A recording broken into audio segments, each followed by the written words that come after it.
PV बराबर N R T. इस समीकरण को क्या बोलते हैं? आदर्श गैस समीकरण। आदर्श गैस समीकरण। ये हो गया था, इसलिए रिवीजन कर रहे हैं कि जो नहीं आए थे वो समझ ले, क्योंकि आगे अभी इसी को पढ़ाना है ना। केवल हमने एक नियम पढ़ाया था, बॉयल का नियम, चार्ल्स का नियम और गैलू-सॉक का नियम बाकी है। तो पीवी बराबर एनआरटी, ये कौन सा है? आदर्श गैस समीकरण। जहां पर हमने बताया था, जहां पी क्या है? दाब है। अभी यही दाब आपसे पूछे थे। वी क्या है? आयतन है। एन क्या है? हाँ, नियतांक है या मोल की संख्या है, ये ना, मोल की संख्या। आर क्या है? गैस नियतांक। और टी क्या है? ताप है। हमने आपको बताया था कि एक मोल में कितना एवोगाड्रो की संख्या होती है? एक मोल बराबर 6.022 10 के घाते 23 एवोगाड्रो की संख्या, ये बताए थे ना। ये एक मोल में इतना होता है, ये मान सीधे सीधे एग्जाम में आता है कि एक मोल में कितना संख्या होता है। क्लियर है सबका? ये लिख लीजिए, आप लोग लिख लीजिए, बाकी लोग लिखे, ये हम पढ़ा चुके हैं कल। क्लियर है यहां तक ना सबका? ले लीजिए, 1 मिनट लगेगा लिखने में, क्योंकि जिसको ये नहीं समझ में आएगा आगे नहीं समझ में आएगा। क्योंकि जो चार्ल्स का नियम बनाएंगे यही से बनेगा ना, दूसरा कांस्टेंट करेंगे।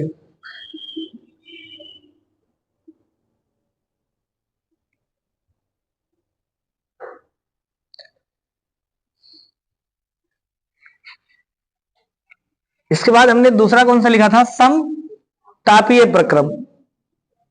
तो आदर्श गैस समीकरण में 3 वैज्ञानिक आगे, एक ने बताया समतापीय प्रक्रम कब होता है ना, यार, जिसको बोलते हैं बॉयल का नियम। समतापीय प्रक्रम।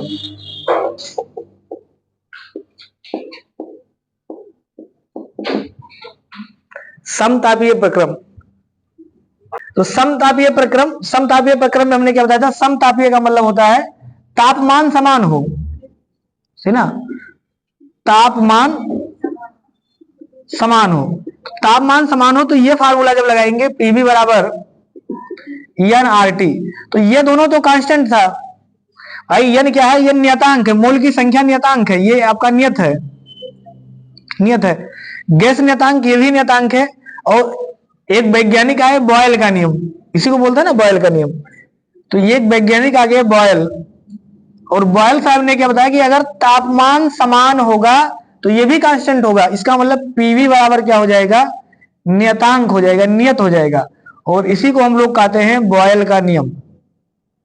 ये था ना बॉयल का नियम, जो कल पढ़े थे। क्योंकि अब दो संख्याओं का गुणनफल अगर नियत है, तो हमने बताया था कि अगर P बढ़ेगा तो आयतन घटेगा। अगर दो का गुणनफल समान तो एक बढ़ेगा एक कम होगा। जैसे हमने कल बताया था कि मान लीजिए लंबाई गुणे चौड़ाई, अगर गुणा करने पर 100 आ रहा है, तो हमेशा 100 ही, अगर ये 100 रखना है तो मान लीजिए ये 20 होगा, तो ये फिर कितना होगा? ये 5 होगा। लेकिन अगर इसको आप 25 कर देंगे तो फिर इसको 4 करना पड़ेगा, तभी 100 आएगा। इसको आप 10 कर देंगे तो इसको 10 करेंगे, तब 100 आएगा। इसका मतलब अगर ये बढ़ाएंगे तो ये वाला घटाएंगे, अगर ये वाला घटाएंगे तो ये वाला बढ़ाएंगे, एक बढ़ेगा तो एक घटेगा। तो बॉयल ने क्या बताया था? बॉयल ने सिर्फ ये बताया कि अगर आयतन कम तो दाब क्या हो जाएगा? ज्यादा, और अगर दाब ज्यादा तो आयतन कम। ये कब होगा? जब ताप कांस्टेंट होगा। समझ में आ गया ना? अगर तापमान में परिवर्तन ना किया जाए, तो बॉयल ने कहा कि तापमान में परिवर्तन नहीं होगा तो दाब आयतन के व्युत्क्रमानुपाती होगा। उल्टा, उल्टा का मतलब व्युत्क्रम होता है। क्लियर है ना ये चीज? चलिए आगे हम लोग पढ़ते हैं।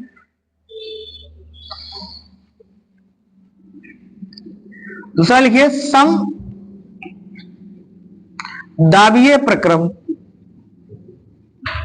समदाबीय प्रक्रम।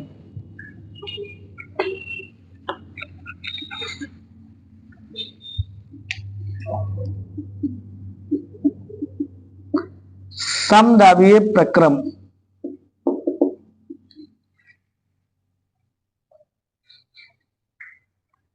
समदाबीय प्रक्रम का मतलब क्या है? दाबमान समान हो, सही ना। यहां ताप समान था, यहां दाब समान हो। सम का मतलब बराबर, यानी दाब बराबर हो या समान हो, दाब समान हो, तो उसको बोलते हैं समदाबीय प्रक्रम। तो फिर से आदर्श गैस समीकरण क्या है? पीवी बराबर एन आर टी। ये है आप आइडियल समीकरण, यानी सभी पे लागू होता है। आदर्श गैस समीकरण। अब पीवी बराबर एन आर टी में कौन सा कांस्टेंट रखना? पी कांस्टेंट रखे, पी। तो जब अगर पी कांस्टेंट हो जाएगा तो एन और आर तो कांस्टेंट ही है, तो सीधे सीधे बी बराबर क्या हो जाएगा? टी। यानी हम ये क्या कह सकते हैं कि वी समानुपाती टी। समानुपात का मतलब एक बढ़ेगा तो दूसरा भी बढ़ेगा, समानुपात इसी को बोलते हैं ना। तो जो ये नियम आया, इसी को ये किसने बताया था? ये बताए थे चार्ल्स ने। इसको बोलते हैं चार्ल्स का नियम। समदाबीय प्रक्रम किसने बताया था? चार्ल्स ने। तो चार्ल्स का नियम भी इसी को बोलते हैं, समदाबीय प्रक्रम या चार्ल्स का नियम।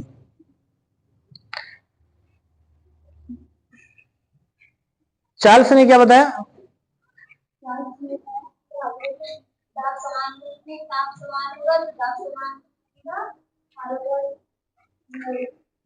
इन्होंने बताया कि यदि किसी गैस का दाब समान रखा जाए तो उसका अगर टेम्परेचर बढ़ा देंगे तो आयतन बढ़ जाएगा। समझ में आ गया ना। तो इन्होंने क्या बताया कि यदि किसी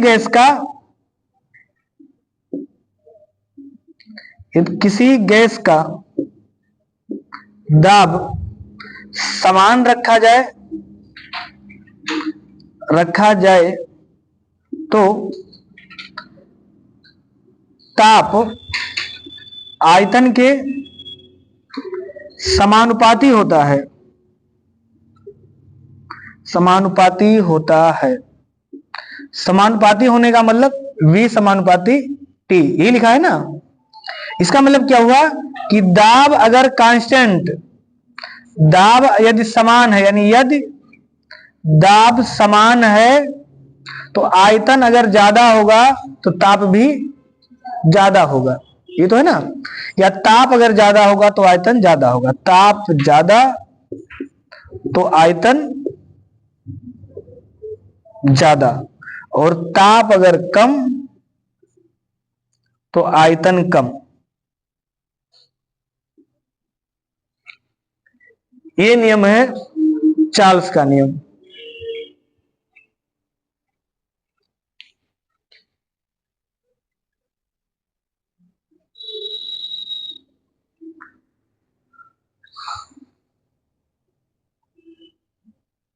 लिख लिए सब? आप लिखिए तीसरा नियम,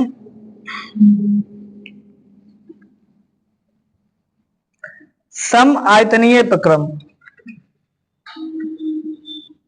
तीसरा है सम आयतनीय प्रक्रम।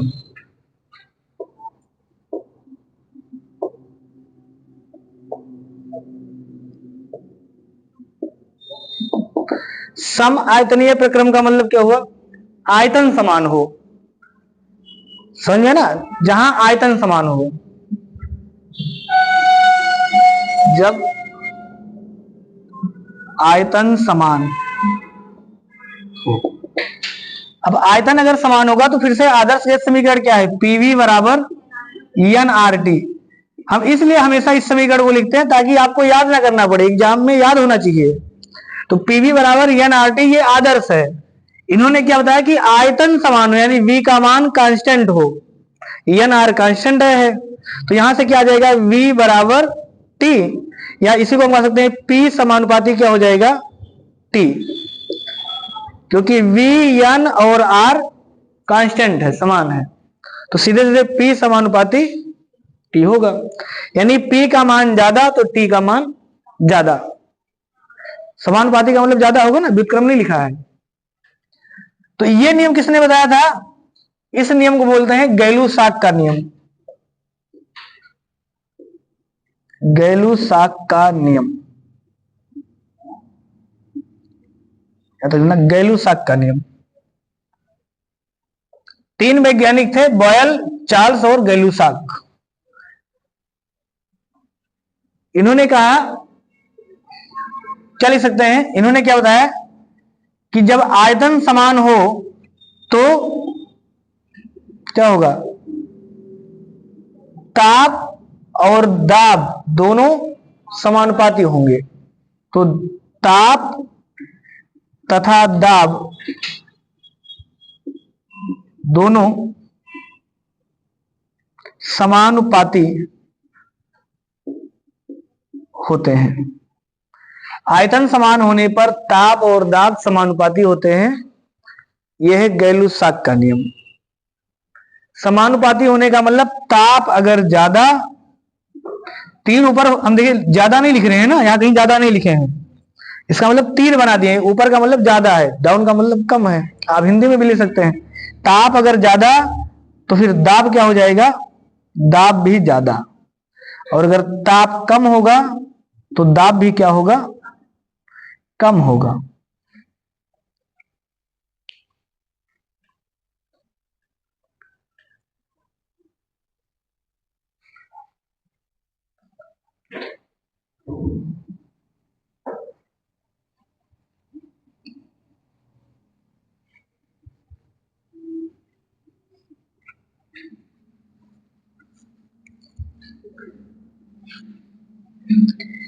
जब हमने आपको ताप बढ़ाया था, पहला चैप्टर दाब, प्रेशर, तो हमने बताया था प्रेशर कुकर में खाना जल्दी पक जाता है, क्यों बताया था ना, क्यों पक जाता है,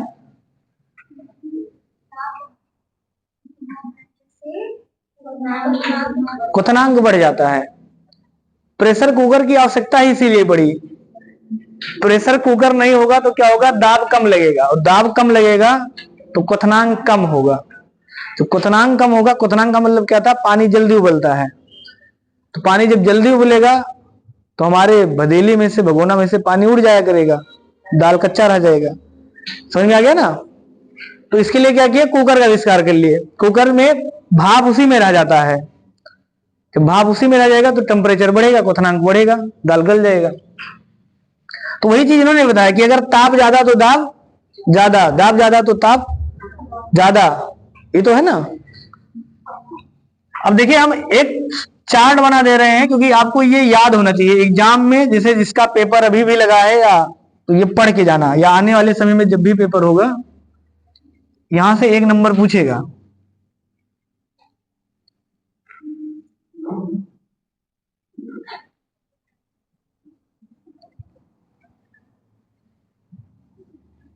चलिए 3 ही है।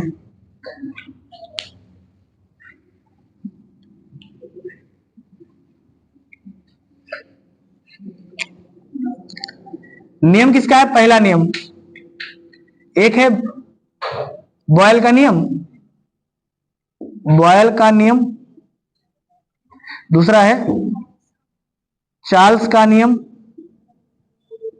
और तीसरा है गैलू-साक का नियम। इन्होंने किसका किसको नियत बताया, क्या नियत रखा, नियत क्या है, नियत क्या है का मतलब इन्होंने किसको कांस्टेंट माना है, ये एग्जाम में पूछता है, ठीक ना। और एग्जाम में आप कंफ्यूजन में आ जाएंगे, जब ऑप्शन लिखेगा ना कि बॉयल के नियम ने किसको कांस्टेंट माना था, तो आप वहां बुद्धि खराब हो जाएगा, आप ताप दाब और आयतन में कंफ्यूज हो जाएंगे। तो इस चीज को आपको ये रट लेना है कि बॉयल ने किसको बताया था। देखिए 3 ही नाम थे, 3 नाम थे ना, पीवी बराबर NRT, ये चीज आपको ध्यान रखना है, जिसमें 2 तो कांस्टेंट था, ये 2 तो नियत ही है, 2 नियतांक है, नियत है। एक दाब है, एक आयतन है, और एक ताप है, 3 चीज है। तो पहले वाले ने किसको माना था, ताप को, इन्होंने कहा कि ताप नियत हो, ताप। दूसरे वाले ने दाब, और तीसरे वाले ने आयतन। इन्होंने अपनी परिभाषा में इस जिक्र का प्रयोग किया है कि अगर ये कांस्टेंट होगा तब शर्त आएगा। समझ में आ गया ना। तो बॉयल ने बताया था कि ताप नियत हो, चार्ल्स ने बताया दाब नियत हो, गैलू-साक ने बताया आयतन नियत हो। तो क्या क्या था, अगर ताप नियत होगा तो इन्होंने बताया था कि जो पीवी है ये भी नियत होगा, ये तो बताए थे ना। इसका मतलब क्या निकला था कि जो P होगा ये व्युत्क्रमानुपाती होगा 1/V के, उल्टा होगा, एक बढ़ेगा तो दूसरा घटेगा। इन्होंने क्या कहा कि अगर दाब कांस्टेंट हो जाएगा तो V और T सीधे समानुपाती हो जाएंगे, यानी P अगर दाब कांस्टेंट होगा तो V समानुपाती T हो जाएगा, ये तो बताए ना, अभी लिखे भी थे। और अगर आयतन कांस्टेंट हो जाएगा तो P और T समानुपाती हो जाएंगे, P समानुपाती T। ये जो अभी हम लोगों ने समझा उसको हमने एक टेबल में बना दिया है। इसको बोलते हैं ना कम समय में ज्यादा रिवीजन करना। जब इसको आप देखेंगे तो आप तुरंत समझ जाएंगे कि क्या क्या था। नोट्स इसीलिए बनाना है ना कि कम समय में जल्दी से रिवीजन हो जाए। आदमी एग्जाम देने जा रहा है, बस में बैठ के भी 2 घंटे में रिवीजन कर ले, वो नोट्स है। किताब तो हर आदमी के पास है। अभी आप यूपीएससी का इंटरव्यू सुने तो उसमें लोग कहते हैं कि 60 नोट्स बनाना है। मतलब नोट्स दो प्रकार के बनते हैं, एक फुल नोट्स, एक 60 नोट। जो 60 नोट्स होता है वो खाली एग्जाम में काम करता है, सही ना। एडमिट कार्ड आ गया, अब आदमी 3 दिन में उसको पूरा रिवीजन करना है तो 60 नोट पढ़ लेगा। किसी को दिक्कत है यहां तक?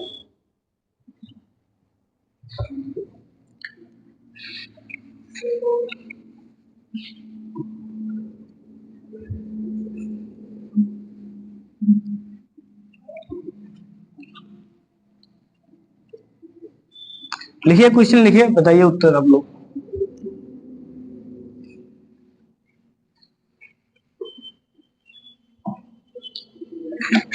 क्वेश्चन है, चार्ल्स के नियम, चार्ल्स के नियमानुसार यदि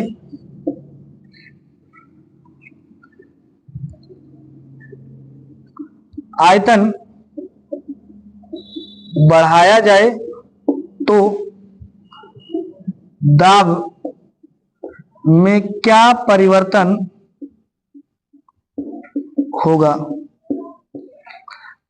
पहला है घटेगा, दूसरा है बढ़ेगा, तीसरा है समान रहेगा, और चौथा है ज्ञात नहीं कर सकते। कौन सा सही है बताइए।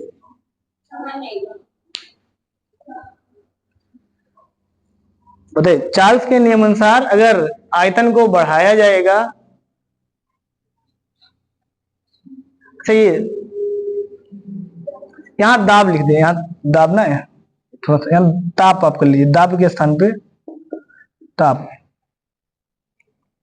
क्या आएगा उत्तर?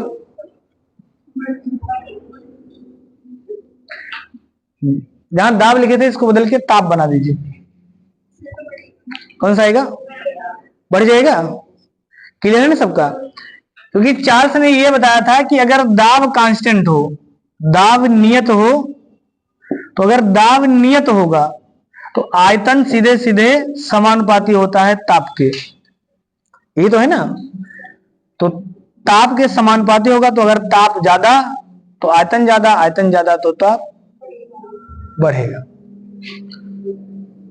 देखिए, हमारे कहने का मतलब ना, ये चीज आप याद नहीं कर पाएंगे, आपको सिर्फ वही याद होना चाहिए, पीवी बराबर ENRT। आपको फिर दूसरा क्या याद कर लेना है, किसने किसको कांस्टेंट माना है।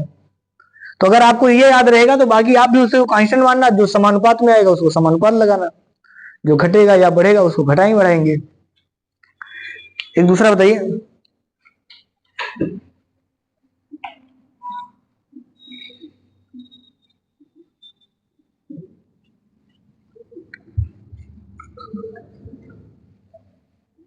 अगला लिखिए,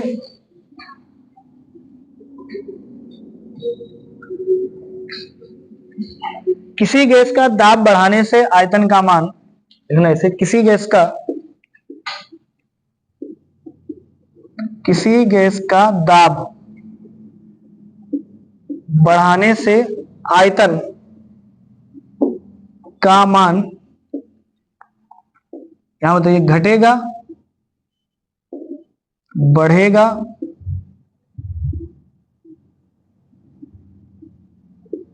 समान रहेगा। चौथा, इनमें से कोई नहीं, नोटा। कौन सा आएगा? आप लोग बताइए। किसी गैस का दाब बढ़ा दें तो आयतन क्या हो जाएगा? कम होगा, ज्यादा होगा, या समान रहेगा?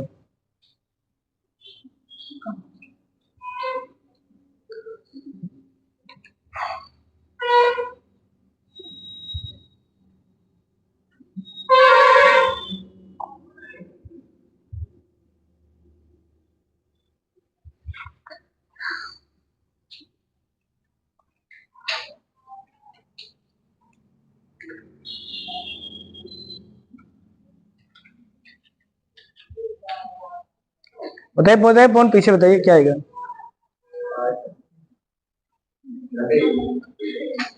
हाँ, अगर दाब ज्यादा होगा तो आयतन क्या होगा? घट जाएगा। अभी हम लोगों ने लिखा था, बॉयल का नियम यही था। बॉयल ने क्या बताया था? पीबी बराबर नियतांक होता है, ये बताए थे ना। और पी व्युत्क्रमानुपाती होता है 1/b।